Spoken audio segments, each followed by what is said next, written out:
ही सेवाने महाराष्ट्राच्या वंशी होण्याची माझी वंशी आणि आमची जुनी सरकारची मदती वापना समजते पिंपरी चिंचवड नगरीचे माजी महापौर संजय वाघले,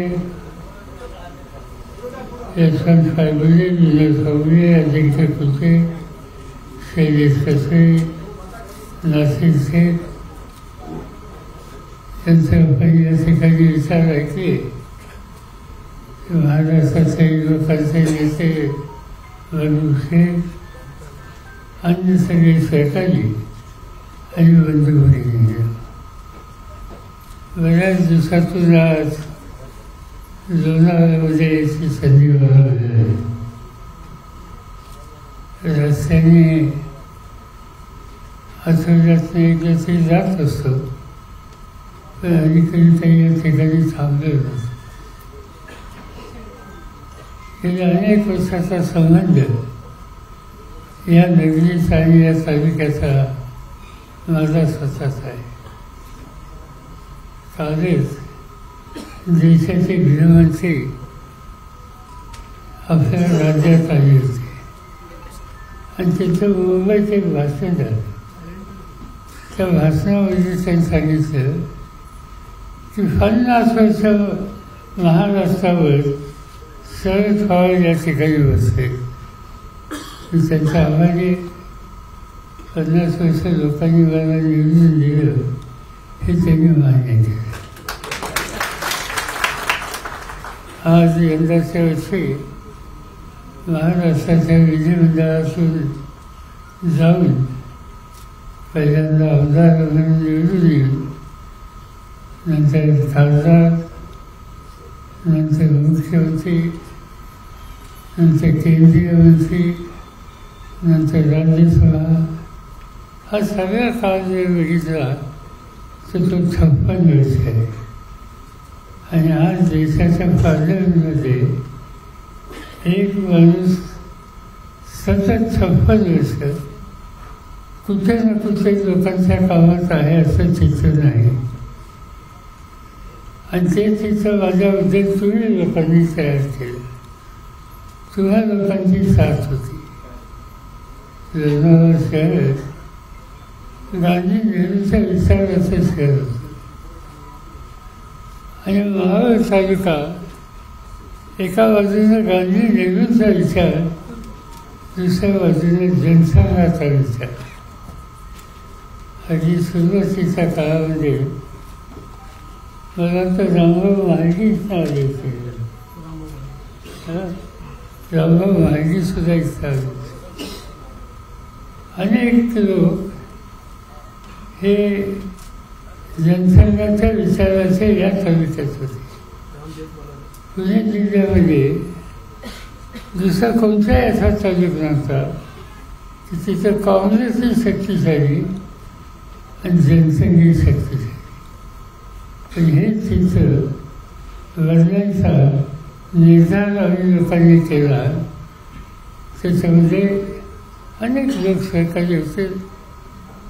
तुम्हा लोकांना काही लोक माहिती असतील, रघुनाथराव सातकर म्हणून आमच्या विधानसभेमध्ये होते, मदन शेठ होते, कृष्णराव रेड्डी होते.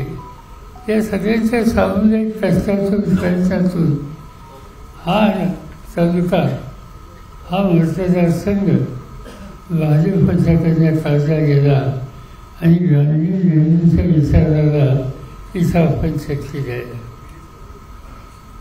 महाराष्ट्रामध्ये एक वेगळी स्थिती निर्माण झाली आणि त्यामध्ये राष्ट्रवादी काँग्रेस पक्षाची स्थापना आम्ही लोकांनी केली. ही स्थापना करत असताना विचारधारा ही बदलली नाही. विचारधारा ही गांधी नेहरूंची. आज देशाची सत्ता ज्यांच्या हातामध्ये आहे ते गांधींचं नाव घेतात आणि जवाहरलाल नेहरूंना शिव्या घालतात. हा देश स्वातंत्र्याच्या पूर्व काळामध्ये स्वातंत्र्य देण्याच्यासाठी ज्यांनी कष्ट केले, ज्यांनी आयुष्याचा उरेलीचा काळ इंग्रजांच्या तुरुंगामध्ये घालवला, ज्यांनी गांधींचं नेतृत्व स्वीकारलं, सुभाषबाबूंचं नेतृत्व स्वीकारलं, तसं जवाहरलाल नेहरूंचं सुद्धा नेतृत्व आणि योगदान या देशाच्या स्वातंत्र्याच्यासाठी होते. आणि देश स्वतंत्र करण्याच्यासाठी ज्यांनी कष्ट केले, पुढाकार केलं, त्याची नोंद ही जाणकारांनी घ्यायची असते. आणि देशाचे प्रधानमंत्री आज सगळ्यात जास्ती का की जवाहरलाल नेहरू आणि त्यांच्या विचारावर करत असतात. त्याची गमतीची गोष्ट आहे. आज आपण रोज बघतो, आज देशाचे प्रधानमंत्री प्रत्येक दिवशी एक वर्तमानपत्र तुम्ही काढा, त्याच्यात पूर्ण फार जाहिरात आहे का नाही, रोज जाहिरात आहे. आणि त्या जाहिरातीमध्ये मोदींची गॅरंटी, आणखीन काय काय, शेवटी ही जाहिरात कुठून, कुणाच्या खर्चानं, कुणाच्या पैशानं ही दिली जाते याचा विचार केला तर या देशाच्या जनतेच्या पैशाने ही आपली प्रसिद्धी त्या ठिकाणी केली जाते. आणि हे ग्रस्त आज देशाच्या जनतेला गॅरंटी द्यायला निघाली. कशी गॅरंटी? आज या देशामध्ये शेतीचं उत्पादन वाढवायचं. माझ्याकडे 10 वर्ष देशाच्या शेतीचं काम होतं आणि मला असंच आहे की ज्या दिवशी मी शपथ घेतली मंत्रिपदाची, ती शपथ घेऊन आलो घरी आणि पहिली फाईल माझ्याकडे आली की अमेरिकेचं गहू आयात करायचं. मी सही केली नाही. मी अस्वस्थ झालो की कृषीप्रधान देश म्हणायचा, शेतकऱ्यांचा देश म्हणायचा आणि आमच्या देशाच्या जनतेला गहू आणि तांदूळ हे परदेशात आणायचं. हे तिथं बदललं पाहिजे. आणि तो निर्णय केला. डॉक्टर मनमोहन सिंग यांनी आम्हा लोकांना साथ दिली आणि ज्या दिवशी मी 10 वर्षांनी कृषी खात्याचं मंत्रिपद सोडलं, त्या दिवशी हिंदुस्थानाच्या शेतकऱ्यांच्या घामानं आणि कष्टानं आणि त्यांना योग्य किंमत देऊन हा देश जगाचा 2 नंबरचा गहू तयार करणारा देश झाला. हा देश जगाचा 1 नंबरचा तांदूळ तयार करणारा देश झाला. हा देश जगात 2 नंबरची साखर उत्पादन करणारा हा देश झाला. हे सगळं घडू शकतं. आणि आज हे सांगतात की आम्ही शेतकऱ्यांचं उत्पन्न दुप्पट वाढवतो. आता 10 वर्ष होती मोदींना सत्तेत येऊन उत्पन्न दुप्पट वाढले का? एकच गोष्ट वाढली की शेतकऱ्यांच्या आत्महत्या वाढल्या. कष्ट करणारा, काळ्या आईची सेवा करणारा शेतकरी, त्याच्या मालाची किंमत योग्य मिळत नाही. डोक्यावरचं कर्जाचं ओझं फिटत नाही. घराचे थकबाकीवर कर्ज बांधायची झाल्यामुळं घरच्या सामानाचा लिलाव निघतो आणि त्यामधून सुटका व्हावी या हेतूनं शेवटी तो शेतकरी बळीराजा आत्महत्याच्या रस्त्यावर जातो. ही शेतकऱ्याला गॅरंटी वाजून दिली.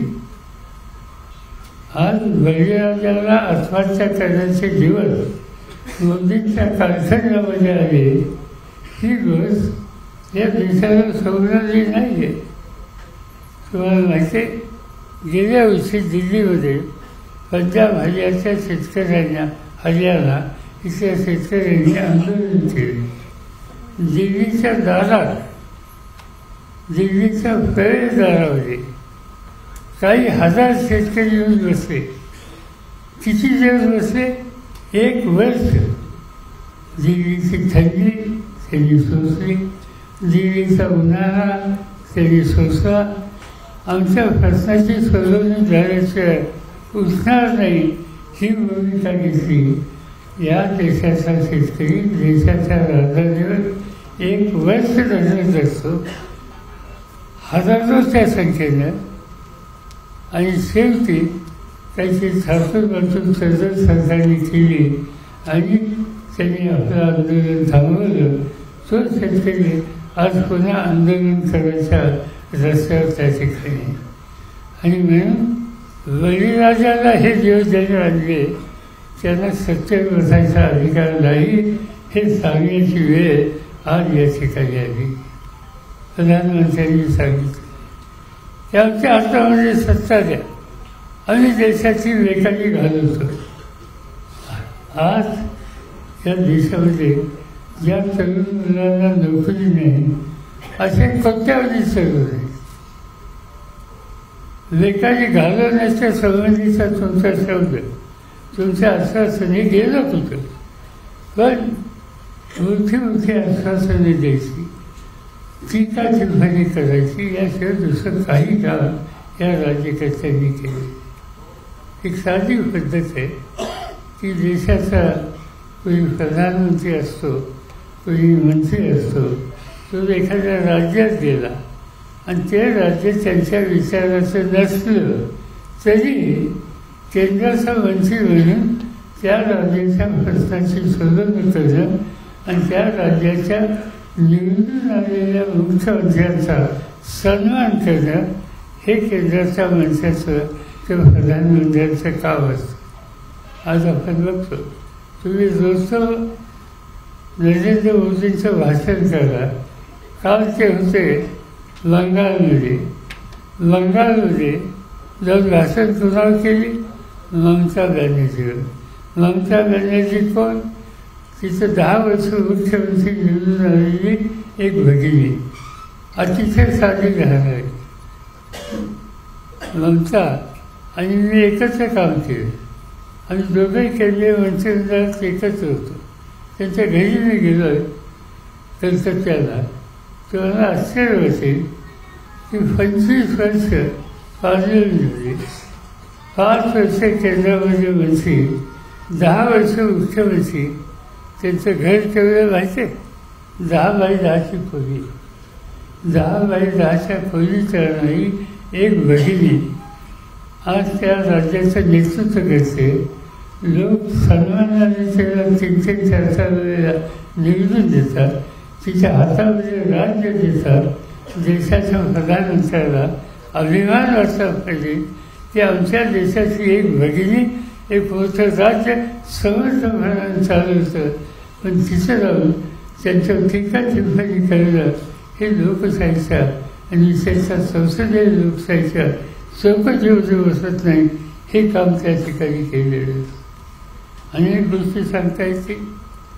आज भ्रष्टाचार हा देशाचा समोरचा विषय आणि मोदी साहेब त्याच्याबद्दल बोलतात।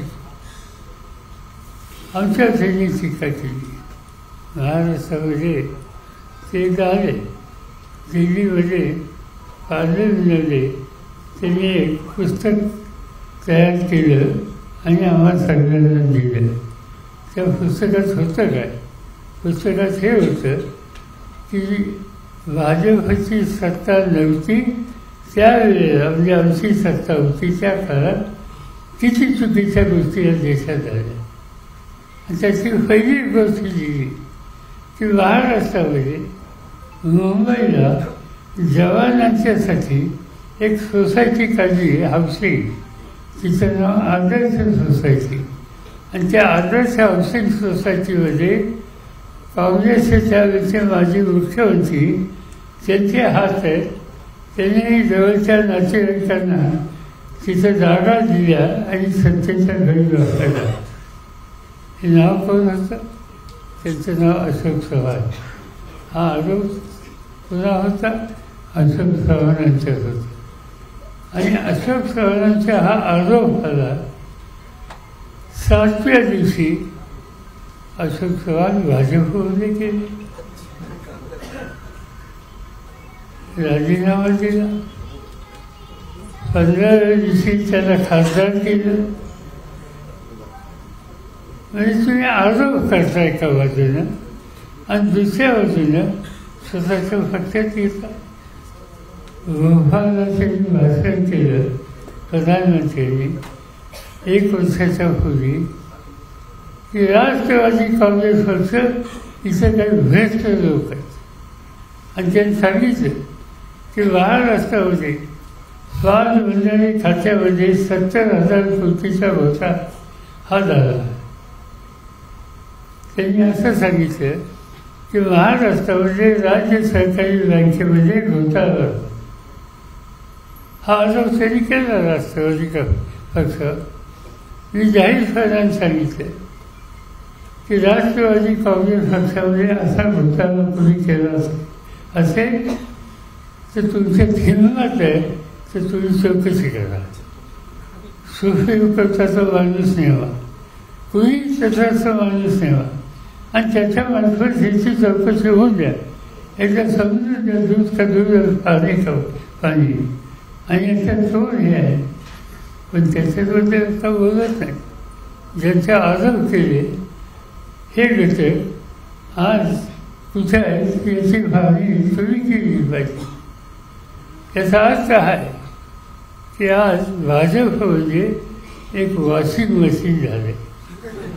वॉशिंग मशीन कपडा खराब झाला असेल मशीनमध्ये टाका, बाहेर स्वच्छ होतं.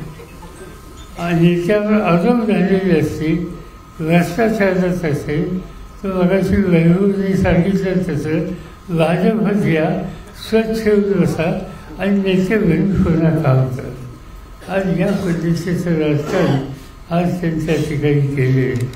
आणि म्हणून सत्तेचा एका बाजूने गैरवापर, विरोधकांच्यावरची खोटी टीका आणि त्या पद्धतीने देश मी चालवणार हे सूत्र घेऊन आज भाजप आणि विशेषतः मोदी साहेब आणि त्यांचे सरकारी देशाचं काम चाललं.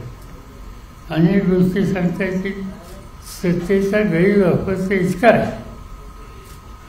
आज झारखंड नावाचं राज्य आहे, आदिवासींचं राज्य, आदिवासी मुख्यमंत्री होता, त्याचा आरोप केले आणि आज त्याला तुरुंगात टाकलं. राज्याच्या मुख्यमंत्र्यांना तुरुंगामध्ये टाकलं. दिल्लीमध्ये गेली 10 वर्ष अरविंद केजरीवाल नावाचे मुख्यमंत्री आहेत. मी पार्लमेंटचा मेंबर म्हणून दिल्लीमध्ये राहतो. दिल्लीमध्ये प्राथमिक शिक्षण असो, आरोग्याच्या सुविधा असो, अशा अनेक गोष्टी आहेत की कोणत्याही राज्यापेक्षा अधिक चांगलं काम आज दिल्लीमध्ये अरविंद केजरीवाल मुख्यमंत्री असलेल्या सरकारने त्या ठिकाणी केलेलं आहे. आणि म्हणून चांगलं काम केलं, जगातले लोक दिल्लीमध्ये येतात आणि या कामाची पाहणी करतात. त्याचं कौतुक करायच्या ऐवजी त्याच्या नोटिसेस पाठवल्या. आजच पेपरला छापून आलं आहे की आता 8वी नोटीस त्यांना पाठवली आणि मला शंका अशी आहे की ती नोटीस समन्स ते त्यांनी घेतलं आणि ते गेल्याच्या नंतर त्यांना तुरुंगात टाकायचं झालं नाही. मुख्यमंत्र्याला तुरुंगात टाकायचं. झारखंडचं टाकलं, आता दिल्लीचा नंबर आहे. महाराष्ट्रामध्ये अनिल देशमुख नावाचे गृहमंत्री होते नागपूर. त्यांचा आरोप केला की यांनी 100 कोटी पैसे एका शिक्षण संस्थेला घेतले. 100 कोटी.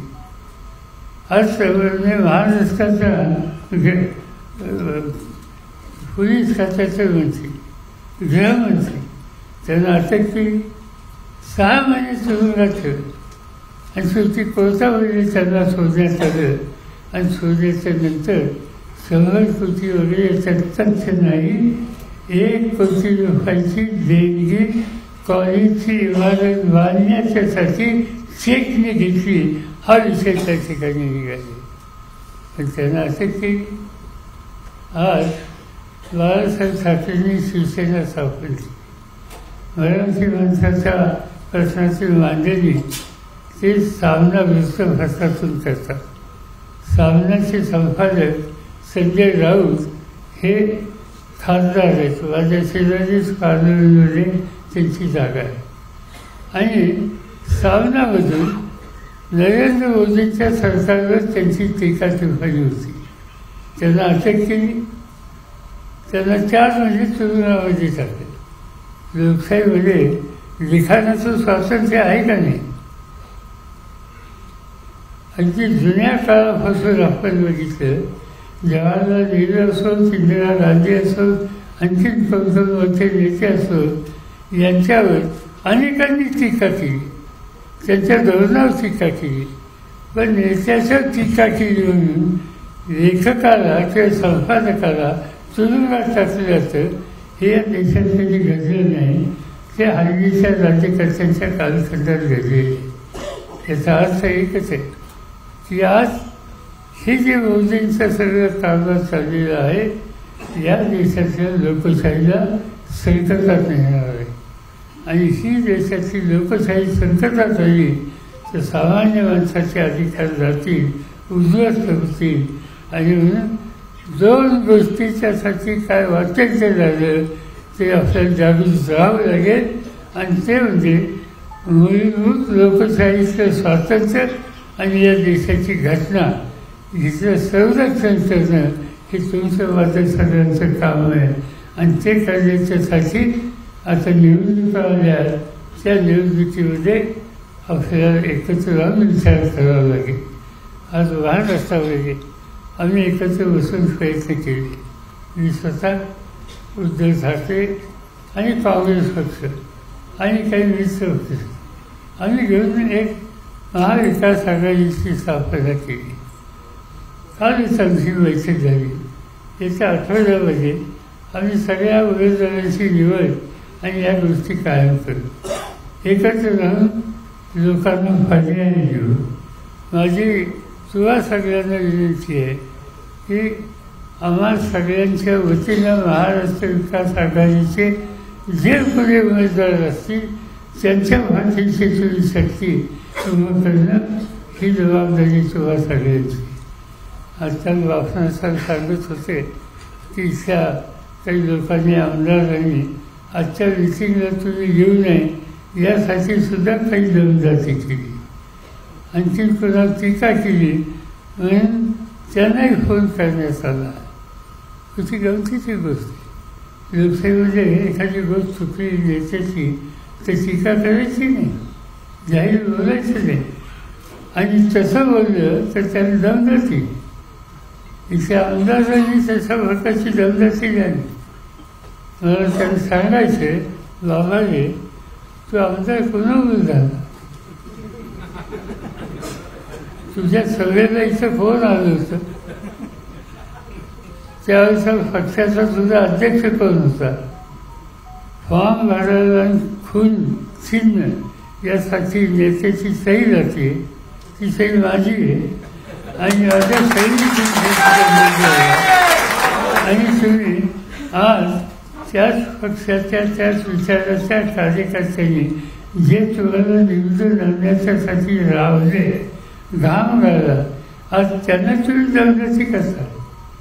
माझी विनंती आहे, एकदा दमदाटी दिली तर वास. पुन्हा असं काही केलं तर सरळ थोडा म्हणतात त्यांना. काळजी करू. मी या रस्त्याने कधी जात नाही, पण या रस्त्याने जाण्याची स्थिती कुणी निर्माण केली तर सोडत केली.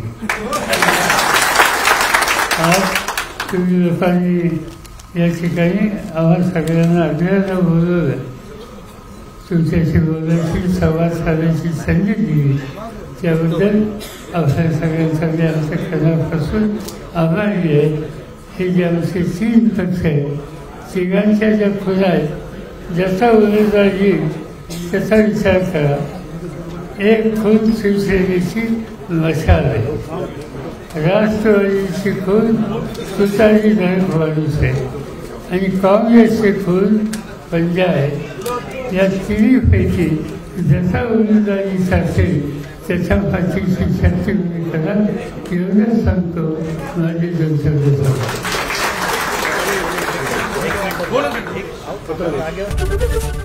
एबीपी माझा, उघडा डोळे बघा नीट.